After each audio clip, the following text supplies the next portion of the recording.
mon Jésus, mon modèle, mon exemple. Of course I sing, feel me, Holy Spirit. J'ai besoin de ton onction. Feel me, Holy Spirit. Je veux faire comme mon Jésus. Feel me, Holy Spirit.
Je voudrais bénir le nom du Seigneur pour ce mois de carême qui nous donne de vivre. Je voudrais bénir le nom du Seigneur pour ce mois de mars sous le sceau de la croix. Je voudrais bénir le nom du Seigneur pour vous qui êtes là en présentiel, et bénir le nom du Seigneur pour vous qui nous suivez en ligne maintenant, et pour vous qui nous suivrez plus tard en différé. Comme cela a donc été annoncé, nous parlerons tout ce mois de mars de la croix. De la croix. Et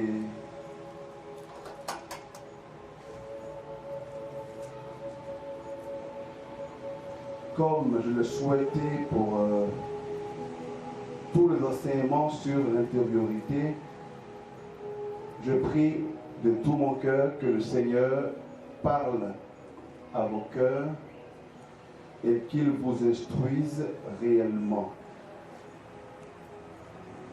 Je prie que ces enseignements sur la croix vous apportent le meilleur possible. Je prie que Dieu vienne implanter dans vos cœurs et dans nos cœurs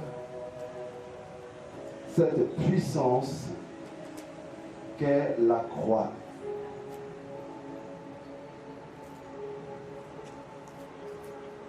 Pour ceux qui me connaissent vraiment, ils sauront que ce message fait partie de mes préférés. Parce que cela est intimement lié à ma spiritualité propre. Et comme témoignage, je voudrais dire ceci, que quand je suis entré en communauté en 99 et que je suis rentré dans le cheminement, on nous a parlé du Padre Pio, et là je le dis aussi et beaucoup pour nos aspirants, nos cheminants, de prêter vraiment attention, et bien sûr à toute la communauté et à tous ceux qui nous suivent. On nous a enseigné sur Padre Pio, mais il y avait une chose de lui que je ne percevais pas encore chez Padre Pio.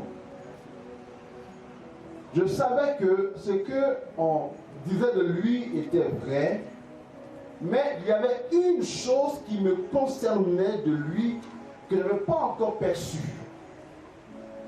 C'est vrai qu'on disait de lui qu'il était un homme de miracles, avec le stigmate, il y a plein de choses qu'on disait de lui, mais mon âme n'était pas encore rassasiée, remplie du lien entre lui et moi. Et mon cheminement donc a commencé à Boaké, donc en 99.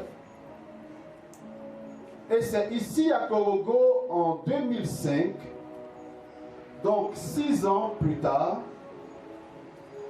que, continuant mes recherches sur Padre Pio, je suis tombé sur un livre. Padre Pio, le Saint François du XXe siècle. C'est un livre qui m'a bouleversé sur Padre Pio, comme un autre livre m'a bouleversé sur le pauvre d'Assise Saint François. La sagesse d'un pauvre m'a bouleversé sur Saint François. Padre Pio, c'est cela. Padre Pio, le Saint François du XXe siècle, j'invite tout le monde à lire ce livre, à chercher et à lire. Car dans ce livre, il y avait 2 parties.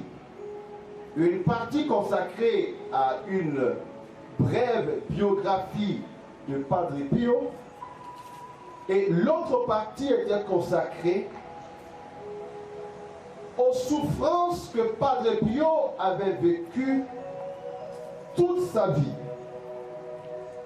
Et à lire ce livre-là, c'est comme si la vie de Padre Pio était parsemée d'une succession de souffrances. Souffrances de maladie, souffrances d'attaque des démons, souffrances de persécution et d'incompréhension au cœur de sa communauté et au cœur de l'Église. Du coup, une vague de souffrance finit, laisse place à une autre vague de souffrance.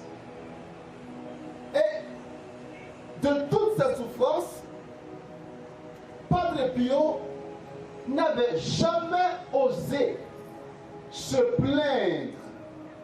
Il accueillait tout cela avec action de grâce et confiance et abandon dans les mains du Seigneur. Et au fur et à mesure que ce livre-là, je le lisais, j'avais l'impression de découvrir pour la première fois Padre Pio. Et ce jour-là, en 2005, dans l'ancienne fondation de Korogo, j'ai compris ce qui a fait de Padre Pio ce saint, ce grand mystique qu'on dit de lui aujourd'hui. Mais dans le temps, frères et sœurs, dans le temps, Padre Pio n'avait pas été considéré comme un saint par certains, mais par la hiérarchie de l'Église, le voyait comme plutôt un faussaire. Et il a vécu toutes sortes de choses. On en parlera au fur et à mesure, les 4 mardis à venir. Mais de tout cela, il se laissait faire, abandonné à Dieu. Et c'est cela qui m'a fasciné chez Padre Pio. Et que ce jour-là, j'ai moi aussi décidé d'accueillir la croix comme une grâce. Et je vous assure que cette croix a été et est pour moi une source de vie qui m'amène à tenir contre vents et marées. Et je dis ceci à quelqu'un. La seule chose et la seule réalité qui nous amène à tenir contre vents et marées, ce n'est rien d'autre que la croix du Christ. Et la seule réalité qui est capable de nous épanouir n'est rien d'autre que la croix du Christ. Et quand je regarde notre monde et le visage de nous les chrétiens, et comment nous souffrons, et comment nous pleurnichons bien souvent sur nos réalités, je dis c'est parce qu'on n'a pas compris l'essentiel de l'évangile, qui est l'évangile de la croix. Et l'apôtre Paul dit ceci: je ne veux rien d'autre que le Christ et le Christ crucifié. Le Christ glorieux, on court tous après lui. L'apôtre Paul lui dit qu'il préfère le Christ crucifié, car lorsqu'on a le crucifié, on a forcément le Christ glorieux. On ne peut pas avoir le Christ glorieux sans le Christ crucifié. Oh, je prie que Dieu nous aide à comprendre le message de la croix. Et que par cela, l'épanouissement à tous égards soit notre partage. Le thème 1 que ce soir nous avons à aborder est le suivant: la croix dans l'œuvre du salut. La croix dans l'œuvre du salut. Et par ce thème, nous allons poser les bases théologiques, c'est-à-dire comment comprendre la croix sans encore voir ses implications dans nos vies concrètes aujourd'hui. Là, c'est vraiment sa portée, son sens même, selon la pensée de Dieu. Et les autres mardis, nous verrons des implications spirituelles de cela dans nos vies. Alors, on va procéder par plusieurs questions. Et je répondrai aux questions au fur et à mesure.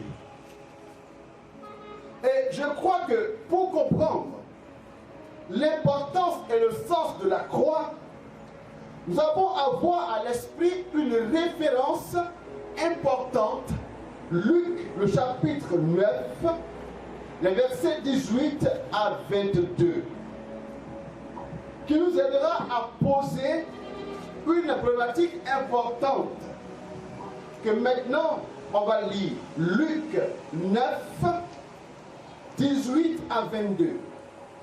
Et il advint comme il était à prier, seul, n'ayant avec lui que les disciples, qui les interrogea en disant: Qui suis-je au dire des foules? Ils répondirent: Jean le Baptiste pour d'autres, Élie pour d'autres, un des anciens prophètes est ressuscité. Mais pour vous, leur dit-il, qui suis-je? Pierre répondit: Le Christ de Dieu. Mais lui leur enjoignit. Alors, jusqu'à là, ça va. Nous sommes dans une catéchèse classique. Tu es le Fils de Dieu. Ça va. Mais le Christ va continuer le chemin. Il va avancer. Dans notre vie, nous avons besoin d'avancer. Continue. Mais lui le enjoignit et prescrivit, ne le dit à personne. à personne. Le Fils de l'homme, dit-il, Dit-il, doit souffrir beaucoup, être rejeté par les anciens, les grands prêtres et les scribes, être tué et le troisième jour ressuscité. il dit quoi? Le Fils de l'homme, dit-il, Oui, doit souffrir, doit souffrir. être rejeté par les anciens, les grands prêtres et les scribes, être tué et le troisième jour ressuscité. Merci. Écoutez, le Christ, et on a fait ceci aux apôtres, que le Fils de l'homme doit souffrir.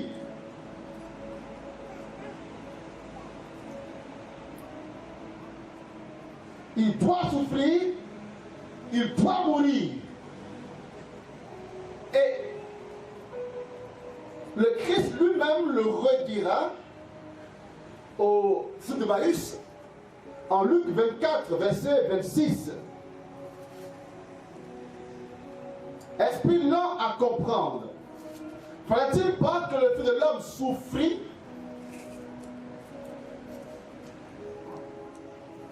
Alors, par cela, on est en train de comprendre qu'il y avait un besoin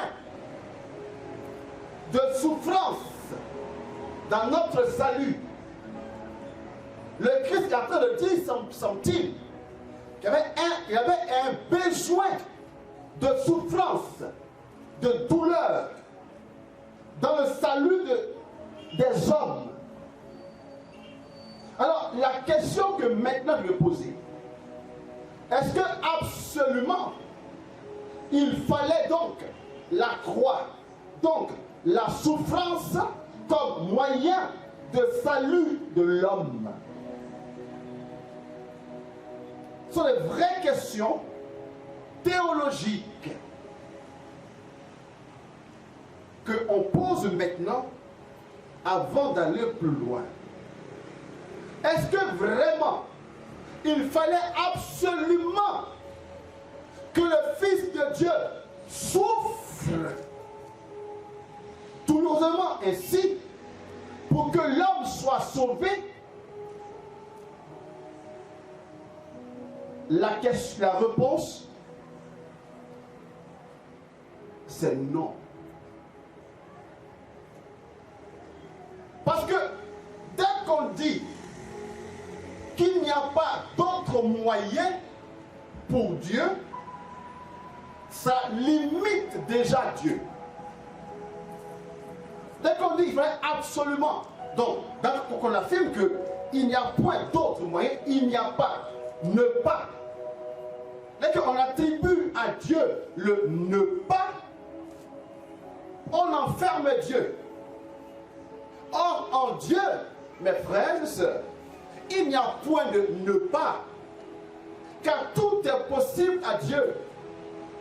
Dieu aurait pu employer n'importe quel moyen pour sauver l'être humain. Lui-même, il est la source de toutes choses. Dieu aurait pu nous sauver en apparaissant dans sa gloire dans le ciel. Il aurait pu lever la main et tout le monde l'a sauvé. Il peut tout faire. Donc la croix n'est pas absolument le moyen par lequel Dieu devait ou pouvait nous sauver. Mais il a employé la croix parce que ce moyen lui semblait être le meilleur moyen pédagogique de se manifester pour notre salut. Donc, parmi beaucoup d'autres moyens qu'il aurait pu employer, il a choisi ce moyen précis de la croix, car cela correspondait, sans aucun doute, à son projet.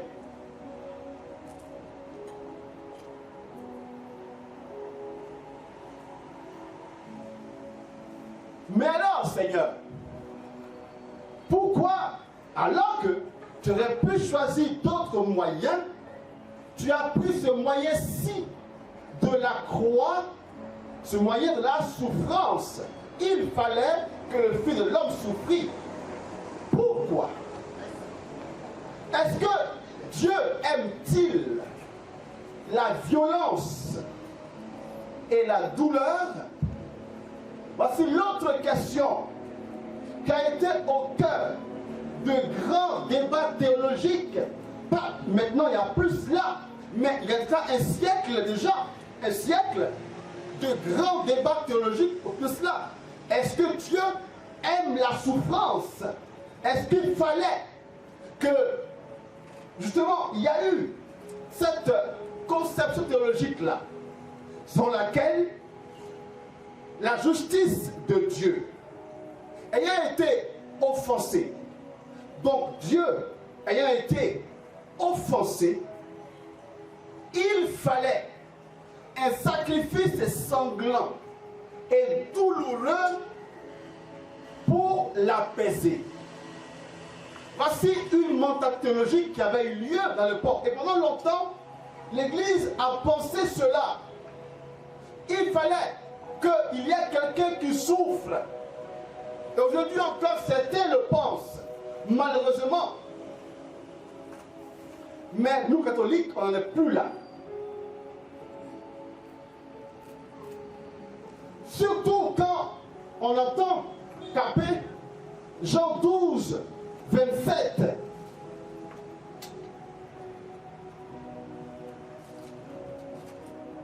Maintenant, mon âme est troublée, et que dit?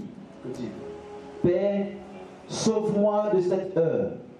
Mais c'est pour cela que je suis venu à cette heure. Mon âme est troublée, mais je ne vais pas fuir, car c'est pour ça même que je suis venu. Comme ce Christ voulait dire, c'est pour souffrir même que je suis venu.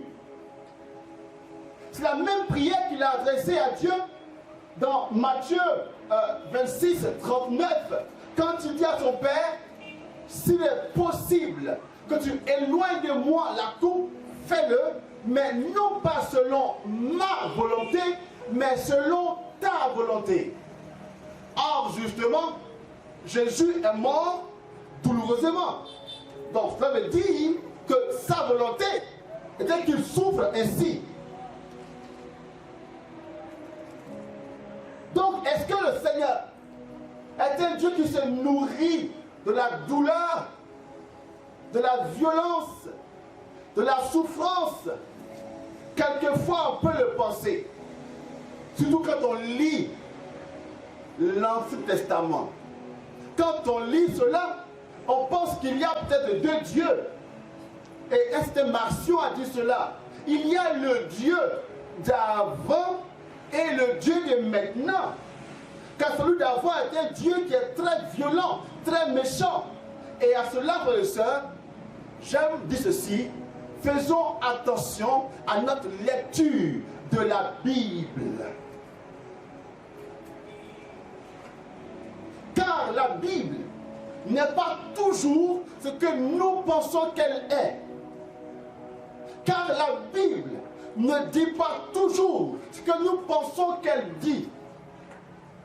D'où la nuance ou la différence entre la Bible et la parole de Dieu. Amen. La Bible, prise telle qu'elle, n'est pas encore parole de Dieu. C'est un livre. Amen. Un livre sacré, certes, qui contient la parole de Dieu. Mais pour pouvoir voir la parole de la Bible, il faut un mouvement intérieur. Un mouvement intérieur spirituel. Car si on lit la Bible, comme on lit un livre d'histoire et géographie, bonjour les dégâts. Car avec la Bible, on peut tout justifier. Avec la Bible, certains ont justifié l'esclavage. Avec la Bible, certains ont justifié l'apartheid. Avec la Bible, certains ont justifié la suprématie des races. Avec la Bible, on peut justifier beaucoup de choses.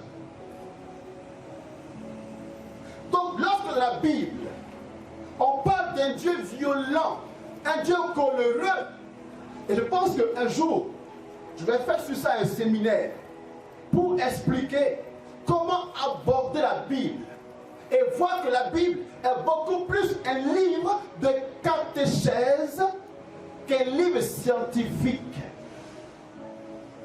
C'est même pas sûr que toutes les dates qu'on donne dans la Bible là sont des dates justes. À cette date-là, tu vérifieras, ça ne tombe pas juste. Dans la Bible, il y a des termes comme étant on dit souvent 1000 ans. On dit 1000 ans, 40 ans. Le 40 ans vient très souvent. Pourquoi il y a une telle coïncidence de 40, 40, 40, 40, 40? Êtes-vous sûr que Dieu était attaché à ce mot-là au point où il va compter 1, 2, 3, 4. Le 40 est plus symbolique qu'autre chose. Et les 1000 ans, et les 6 ans, et les 5 ans, toutes ces choses-là sont symboliques. Et le chiffre du diable, 666, est aussi symbolique. Alors la Bible, le Seigneur, fait attention à ce qu'on dit. Donc notre Dieu n'est pas un Dieu de violence qui voudra se nourrir de notre sacrifice, encore moins du sacrifice d'un innocent qu'il dit aimer. Car on a toujours cru peut-être qu'il fallait que le Seigneur vienne. Dieu est tellement fâché que son fils bloque sa main en disant: Père, je prends sur moi toute la souffrance. Frappe-moi, Père, tue-moi, fais ce que tu veux, me laisse-les. Voici mon dos, frère, bats-moi. Et le Père aussi se donne un plaisir de le battre. Et en le battant, il sauve l'être humain. En le battant, il nous sauve. Frère et sœurs, dites-moi, on parle de quel Dieu d'amour ça? Eh bien non. Il faudrait que nous puissions oublier cette manière de concevoir. Le Seigneur Jésus n'est pas venu payer un prix de violence sur lui-même pour apaiser la colère de Dieu. Parce que Dieu n'est pas un Dieu de la rétribution. Ça veut dire quoi? Ça veut dire que Dieu ne nous traite pas en fonction de ce que nous sommes. Et le livre de Job est venu pour cela. Avant Job, il y avait cette mentalité croyante que ceux qui sont bons, ils sont bénis, ceux qui sont mauvais sont maudits. Mais avec Job qui était un homme d'une grande crainte de Dieu, qui aimait Dieu et que Dieu lui-même le connaissait comme tel, eh bien Job a vécu une grande souffrance. Mais vu que Job était persévérant, eh bien ces souffrances ont fini par payer. Parce que, plutôt, sa persévérance a fini par payer. Donc Dieu n'est pas si méchant que ça pour vouloir absolument se nourrir et sentir l'odeur de la souffrance de son fils. Mais alors, quelles sont les bonnes raisons de l'œuvre de Dieu à travers la croix?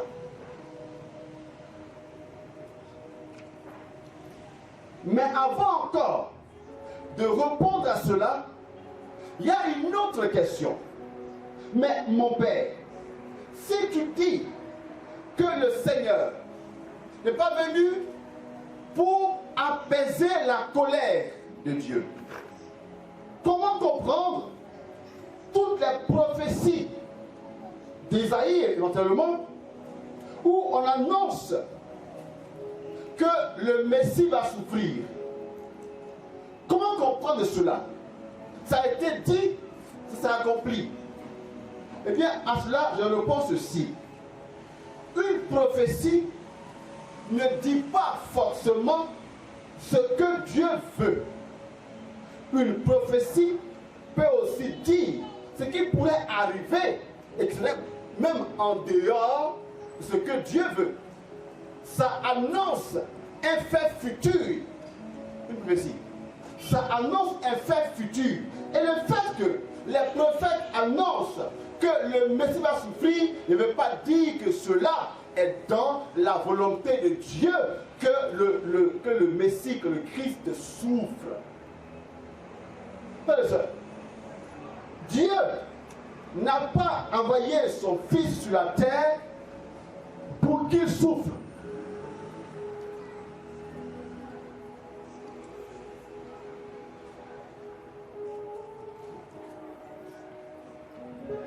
Dieu n'a pas envoyé son Fils sur la terre pour lui dire, mon fils, va souffrir.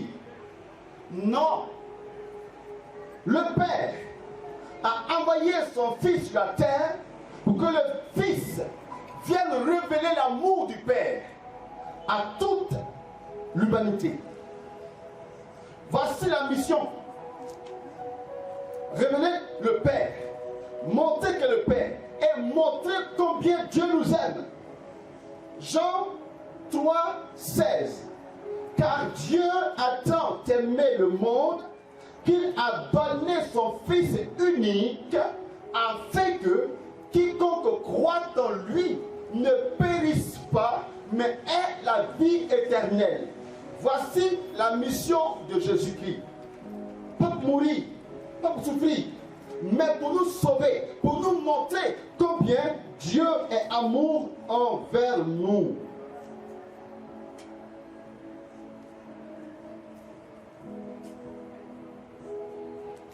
Lorsque j'étais en théologie au séminaire et que mon prof de théologie m'a dit cela, je lui ai dit go pareil. Il a dit que le Fils Jésus est venu pour mourir.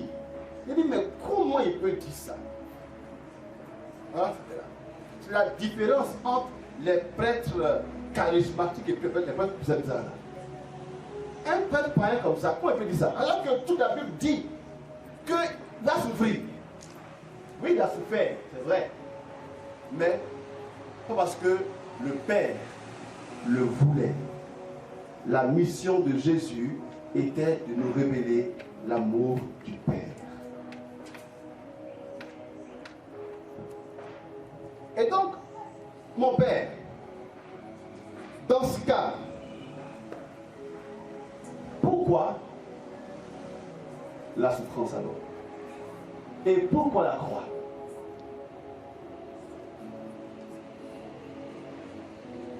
Eh bien, maintenant, on va en parler.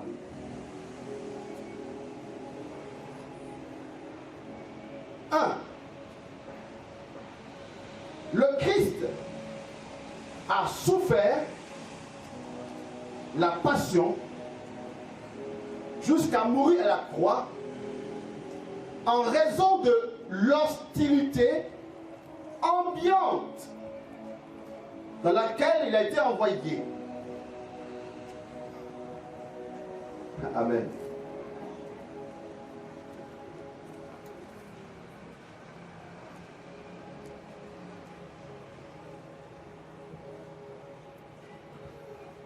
En raison de l'adversité ambiante dans laquelle sa mission s'est déroulée.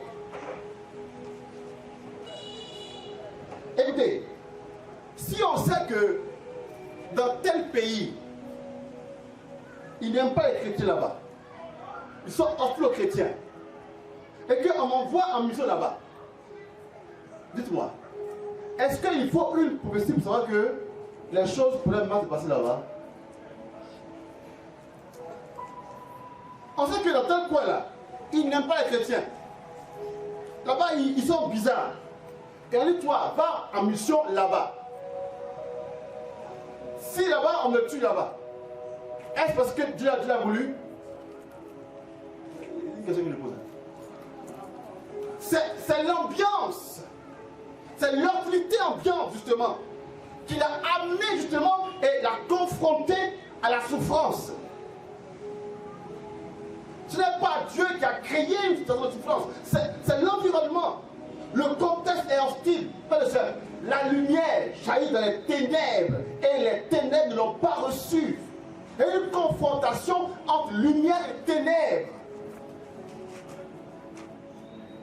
Et la souffrance de Christ vient aussi de là, de l'ambiance d'hostilité.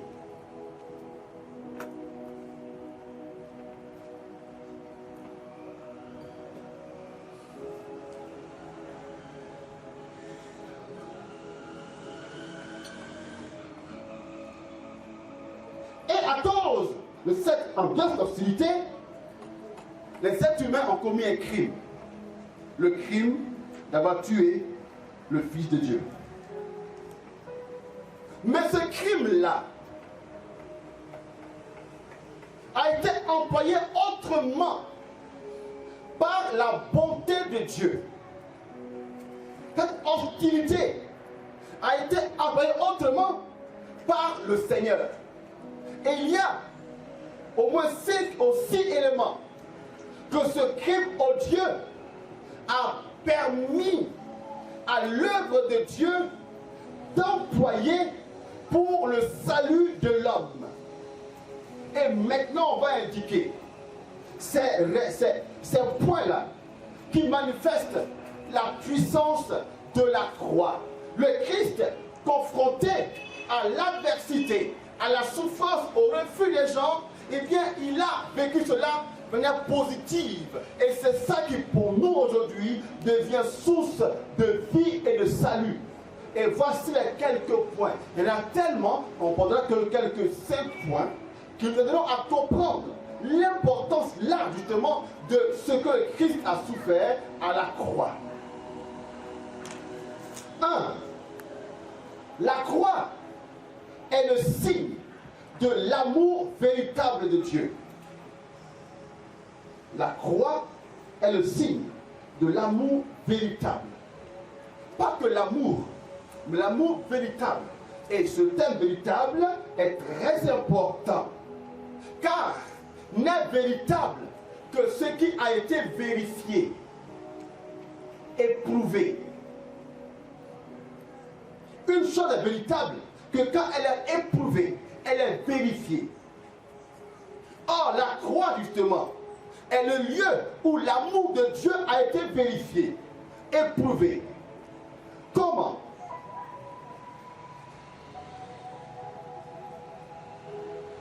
Frères et sœurs, le Christ a pu dire à Ponce Pilate, je peux invoquer une douzaine de légions d'anges pour me défendre. Je peux le faire. Donc le Christ pouvait se défendre des hommes. Il pouvait ne pas se laisser faire et mourir. Il pouvait invoquer juste un seul ange et tous les hommes seraient morts. Mais non, parce qu'il aime l'être humain, il a voulu aller jusqu'au bout. Et que même cette hostilité des hommes ne l'a pas empêché de continuer à monter à l'homme qu'il aime.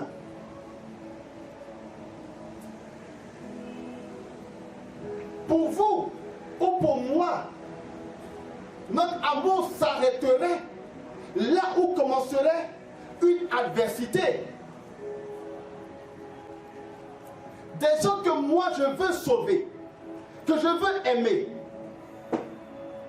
Et c'est eux qui me tuent.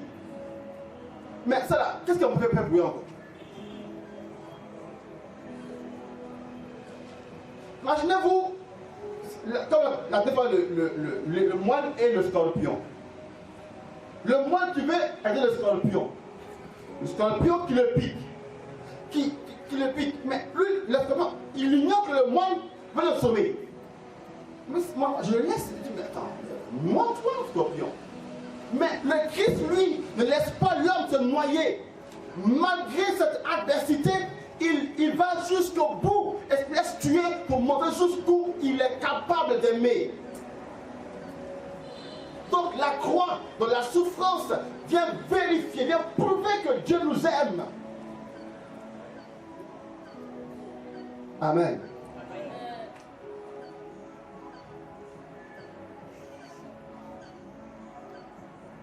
La croix, deuxièmement, la croix est le signe du salut inconditionnel de Dieu. Salut inconditionnel de Dieu. Ça veut dire que l'homme n'y est pour rien dans le salut que Dieu lui accorde. Sa seule contribution est justement de ne contribuer en rien.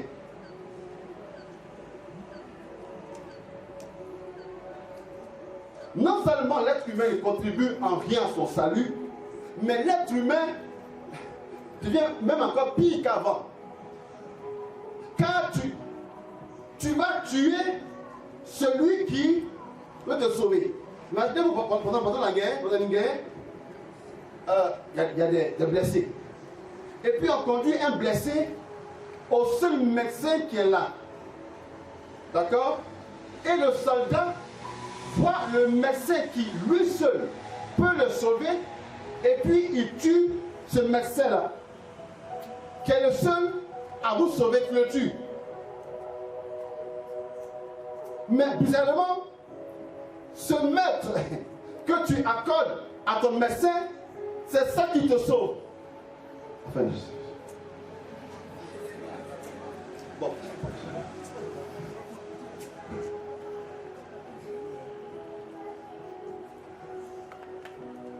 Les hommes tuent leur sauveur. Et en tuant leur sauveur, la mort de ce sauveur qui est mort, c'est ça qui les sauve. En quoi on a contribué?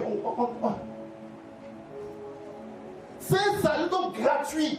On ne mérite pas. Donc quand vous et moi on dit nous sommes sauvés, on n'y est pour rien absolument. C'est Dieu qui a tout fait du début à la fin. On n'y est pour rien. D'où le côté d'humilité. C'est une pure grâce. Que vous et moi soyons là ce soir n'est que pure grâce. Vous et moi, on aurait pu être ailleurs, en prison, en prostitution, comme des gangsters. Mais nous sommes ici par pure grâce, aucune mérite de notre part. La croix, signe du salut inconditionnel de Dieu. 3. La croix, signe de l'amour miséricordieux de Dieu.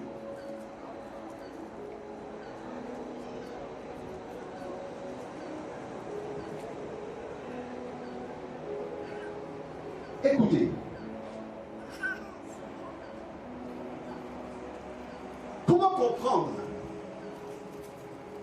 quelqu'un qui est en train de souffrir, qui sent que la vie est en train de le quitter et qui voit ce qui le tue là maintenant, et il se permet de dire à son père, Père, en fait, comprends-les. Il faut les comprendre.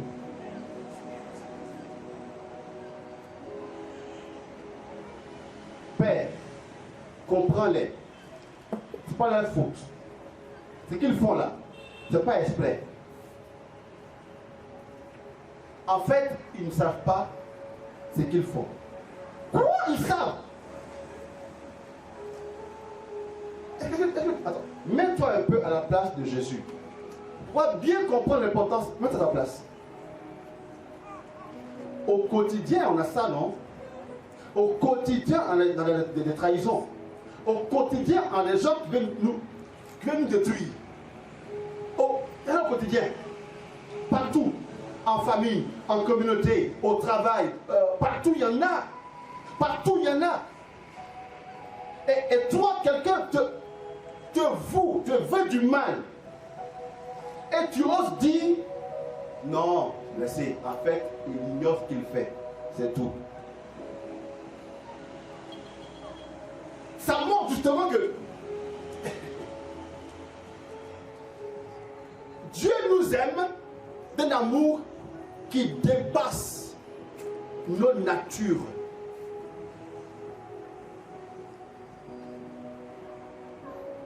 Absolument rien ne peut l'amener qui change de conception sur nous.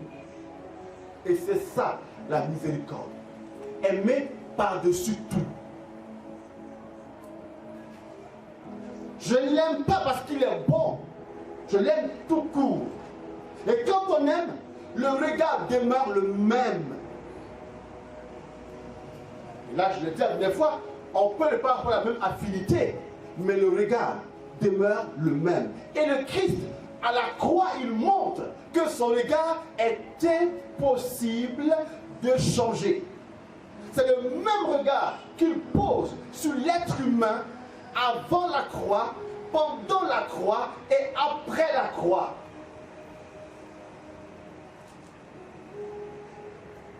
Je vais dire ceci à quelqu'un. Si on t'a dit que tu es le pire des hommes et le moins aimé de Dieu, écoute, c'est la chose la plus forte qu'on peut dire de toi. Il n'y a absolument rien, il n'y a absolument rien que toi et moi, nous ayons fait qui nous mériterait que Dieu ne nous aime plus. Quel que soit le nombre de tes chutes, laisse-moi te dire que ces êtres humains ne croient plus en toi. Dieu, lui, croira indéfiniment en toi. Parce qu'il sait que seul son amour est capable de te relever. Cette vérité-là, frères et sœurs, il ne faut jamais que nous l'oublions.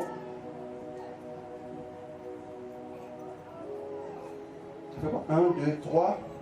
Quatrièmement, la croix est le remède des maux de ce monde.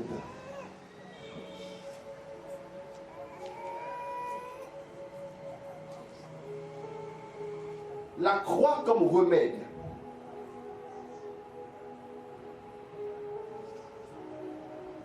Remède à, on va dire, 3 maladies. Non, 2 et demi. On va dire 1 et 1 qui est différent et puis 2 qui sont, voilà.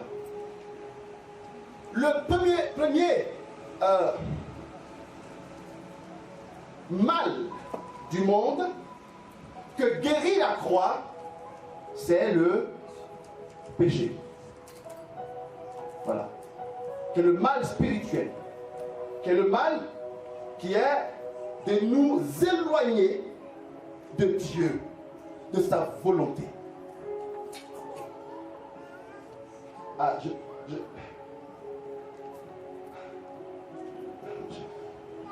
Je suis content pour vous si vous notez ces choses et si vous les comprenez.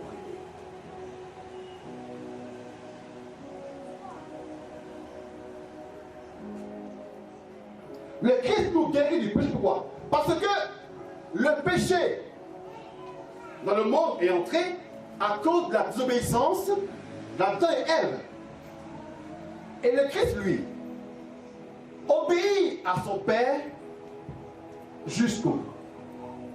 Recherche à plaire à son Père jusqu'au bout. N'oubliez pas, Jean 4, 34. Ma nourriture à moi est de faire la volonté de mon Père. N'oubliez pas, Jean 8, 29. Celui qui m'a envoyé ne m'a jamais abandonné. Pourquoi? Parce que je fais toujours ce qui lui plaît. Parce que Jean 5, verset 20, le Fils ne fait rien qu'il ne voit son Père faire. Tu es quel verset? Dis-moi. Tu es quoi? Tu es quel verset? C'est moi qui. Tu es quoi? Je reprends 0. Jean 8, 29. Ça va? Ou encore, Matthieu 26, 39. Qu'il soit fait, non pas selon ma volonté, mais selon ta volonté.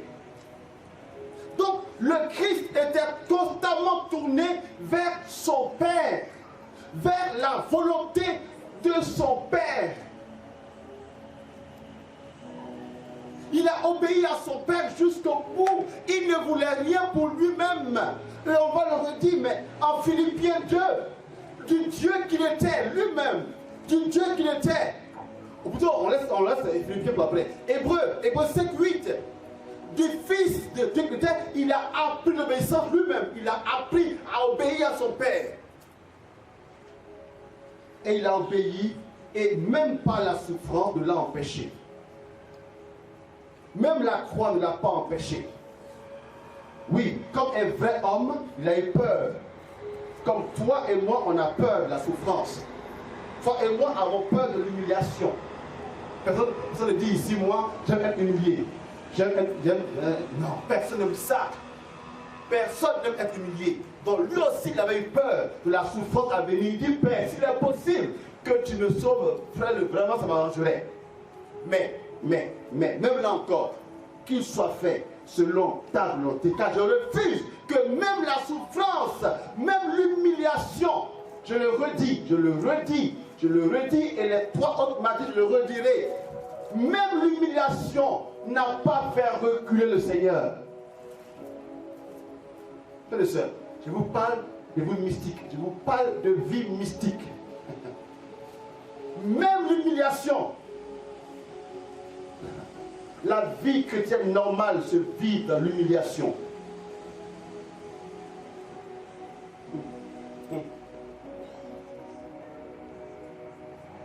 Et parce que le Christ a tenu bon jusqu'au bout, il a dit à son Père, tout est accompli. Nous sauvons ainsi du péché. Dorénavant, toi et moi, nous sommes capables de vivre de Dieu. Dorénavant, le mur séparé Dieu et nous est brisé. La source que le péché maintenant a été restaurée. Une nouvelle source maintenant nous est accordée. Le Christ, par sa mort, sa résurrection, inaugure pour nous une nouvelle ère. L'ère de la sainteté, l'ère de la grâce de Dieu. Par l'œuvre de la croix.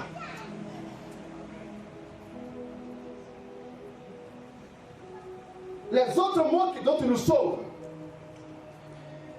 ce sont les mots de ce monde. Nos douleurs actuelles. Et pour cela, il y a 2 types de remèdes. Le remède mystique et le remède naturel.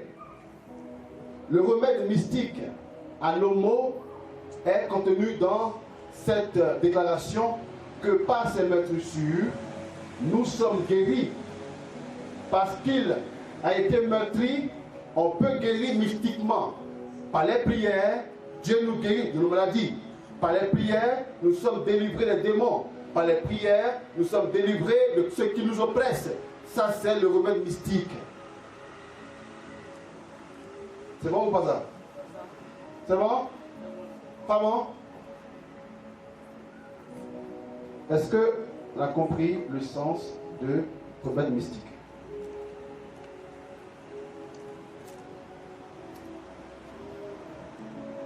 Bon, je vais bien vérifier. En principe, vous avez tous compris. Parce qu'en général, dans une classe, on comprend tous tout. Jusqu'à ce qu'on pose la question. Et c'est là que mon plus c'est cache et plus c'est visible. Donc qui a compris le remède mystique là? Qui a compris ça? Tu as vu? Aucun n'a compris. Ah! Ça c'est que des amis nous ici là. Bon, qui n'a?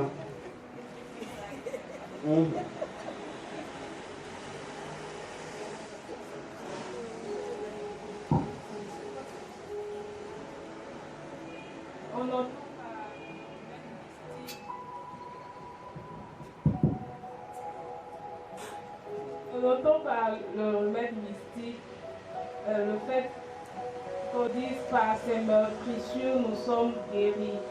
Et donc la prière peut guérir spirituellement, la prière peut délivrer de certaines situations spirituelles qu'on vit. Sur la base du fait que le Christ a payé le prix pour cela. Amen. Très bien. Et maintenant, il y a donc aussi le remède naturel qui est contenu dans la passage de Paul qui dit que dans sa chair, il a tué le mal. Et ça, c'est important. Dans sa chair, il a tué le mal. Mais comment? Comment dans sa chair, il a tué le mal? Frères et sœurs, le mal se transmet. Maintenant, venez pour toi. Allez-y. Venez à toi. Venez. Vite. Vite. Faites, voilà. Prends papa la main. Et ça, c'est très important.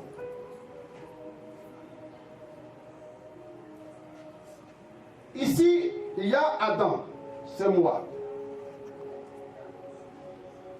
Et je suis lié à Ève.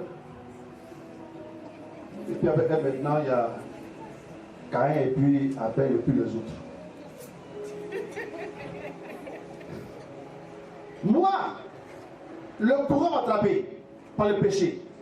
Et à cause de moi, le courant est entré ici, le péché. Ça sort par là, ça rentre par là, ça sort par là, ça rentre par là.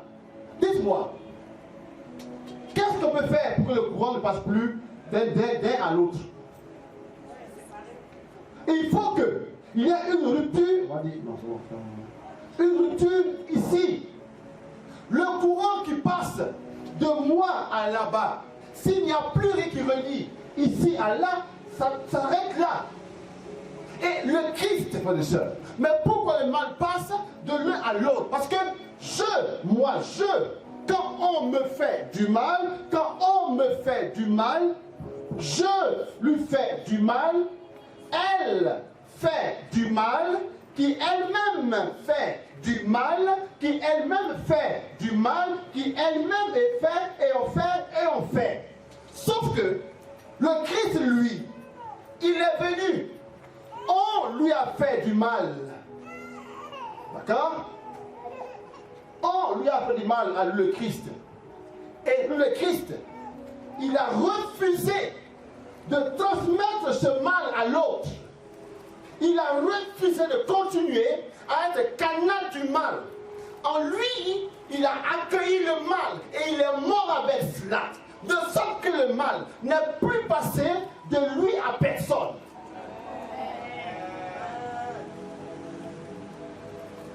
Donc, dans son être, il montre que on peut être victorieux du mal en résistant. Frères et sœurs, je crois qu'il a souffert. Je pense que lorsque Pierre a fui Jésus, alors que quelques minutes plus tôt, il a dit à Jésus, à la vie, à la mort, partout où t'en vas, je suis avec toi. Et c'est pas vos chrétiens, nianfou, là, moi. Quand je parle, je parlais. Et à peine le Christ s'est retourné, qu'on a aperçu des gardes là-bas, que Pierre, il a mis dedans. Il a mis dedans. Au point où on lui a dit, mais toi là, tu pas Jésus. Il dit, moi. Qui ça? J'ai dit, Jésus, moi. Je pense que Jésus a souffert, mais Jésus n'a pas laissé libre cours à ses émotions. Il a continué à poser sur Pierre le regard qu'il fallait. Et donc, dans sa chair, il a tué le mal. Amen. Pour nous apprendre et nous dire que c'est possible que le mal que nous avons reçu ne continue pas par nous. Amen. Merci beaucoup.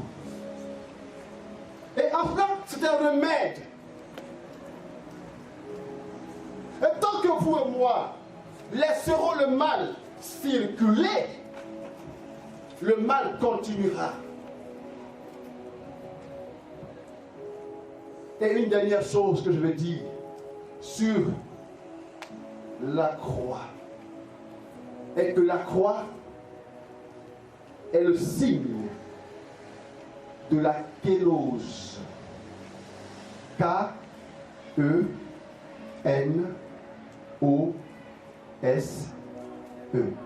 La kénose.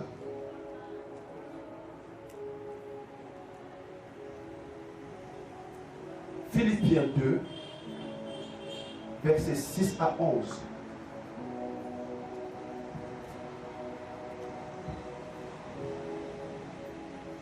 Lui qui est de condition divine n'a pas revendiqué son droit d'être traité comme l'égal de Dieu. Écoute-moi. Nos frères musulmans, pas tous, certains pensent comprendre la Bible plus que nous chrétiens. Ils pensent comprendre Jésus plus que nous chrétiens. Ils disent que le Christ lui-même n'a pas dit « Je suis Dieu ». Donc pourquoi nous on le dit? Amen. Mais, écoutez, je peux moi apprendre à lire le Coran, mais que Dieu me garde d'être assez prétentieux pour dire que je comprendrai le Coran plus que les musulmans. Le Coran est une manière, c'est un style. Comme la Bible est un style. La Bible n'est pas une lecture. Notre religion n'est pas une religion du livre. Amen. Ce n'est pas un livre qu'on lit et puis on comprend la chose. Notre religion est une relation avec une personne qu'on appelle Christ. Donc on ne peut pas lire la Bible pour dire on comprend le Dieu des chrétiens. Ce n'est pas possible. Parce que la Bible même, c'est une mentalité. C'est la foi même qui conduit à la Bible. Et la Bible reconduit à la foi. C'est un mouvement. C'est un mouvement, la foi. On va et on revient. On va et on revient. Sans la foi, la Trinité n'a aucun sens. On croit d'abord et puis on comprend ensuite. Amen. Amen. Comment? Non. Chez vous, il y a un de Dieu.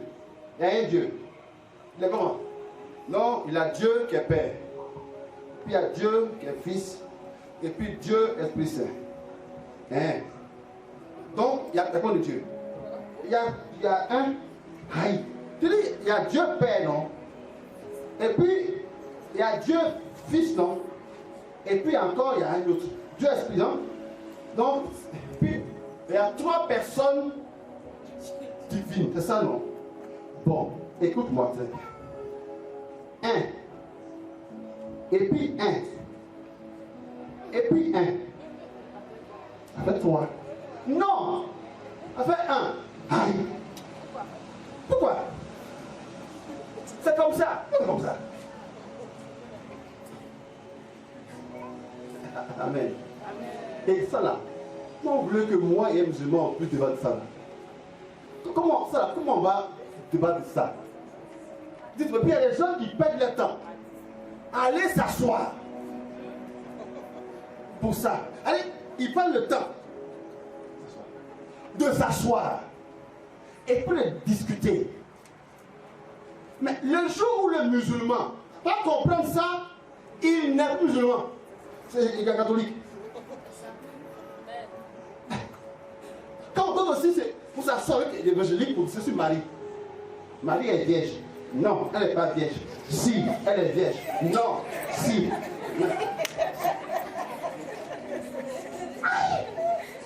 En fait, le principe est que c'est un protestant.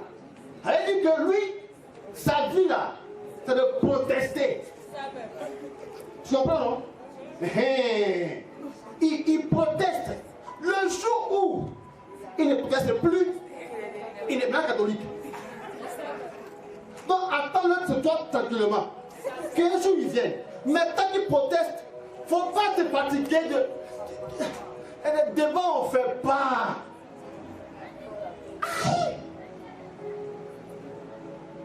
Donc, les musulmans doivent comprendre que il y a un principe chrétien qu'on appelle la kénose. Donc, tu disais quoi là? Lui qui est de condition divine n'a pas revendiqué son droit d'être traité comme l'égal de Dieu. Il est Dieu, mais il n'a pas revendiqué qu'on le traite comme Dieu forcément. Donc, il ne se comporte pas comme Dieu.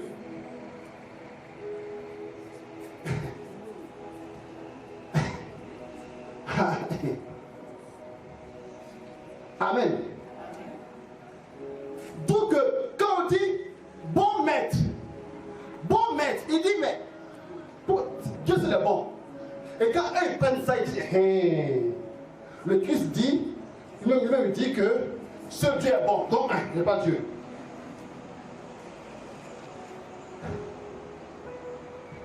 Continue.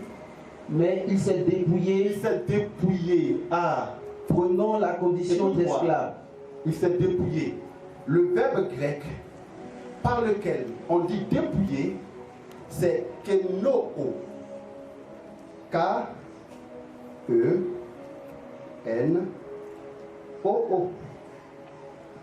Kenoo. Kenoo veut dire dépouiller, renoncer, mais aussi, écoute-moi ça, regarde-moi ici, mais aussi se vider. Se vider. Kenoo. Dépouiller, renoncer, se vider.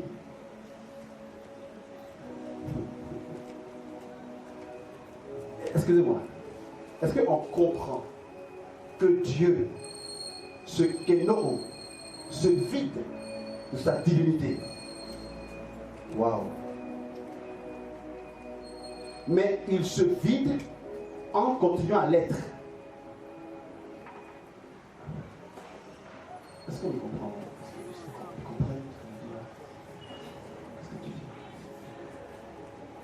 Il n'y a pas un pot vide ici. Il y avait un bidon vide. Viens.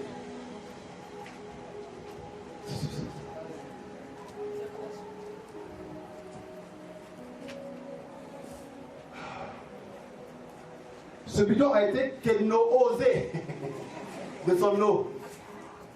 D'accord? Et là, il est vide. Il est vide.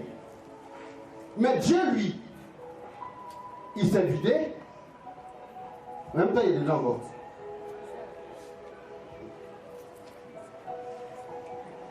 Ça là.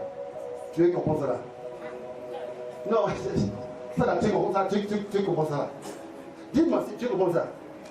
C'est-à-dire, il s'est vidé. Et plus il est vidé de ça, et plus il est rempli. Tu comprends ça comment?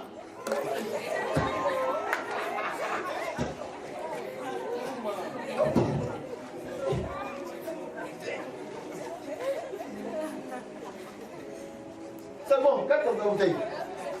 Arrête, mais en même temps qu'il est vide de cela, en même temps qu'il est rempli. Donc il est vide et en même temps rempli.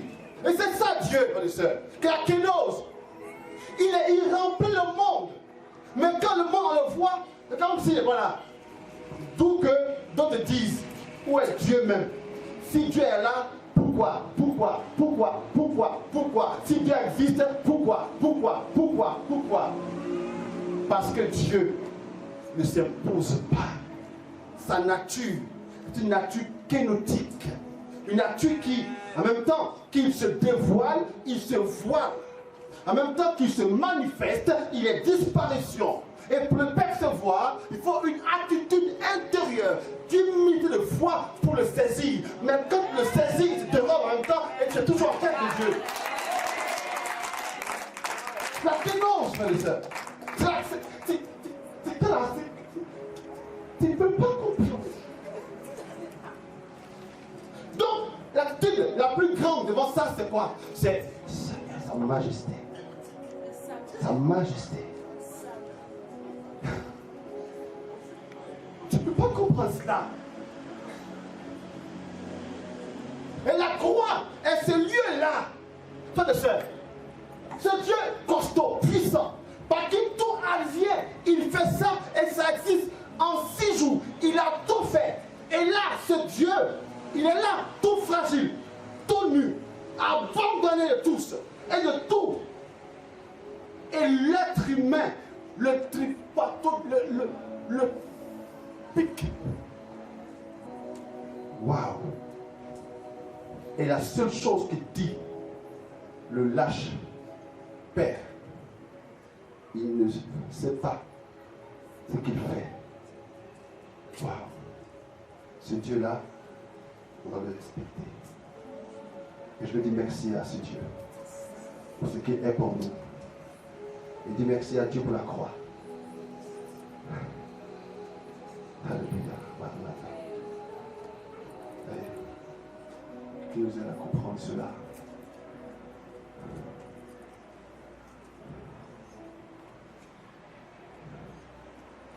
Il est ce roi, Jésus sauveur, sur la croix, de jour, de nuit, qu'il pleuve, qu'il neige, il me conduit. Il reste sur moi, Jésus sauveur, sur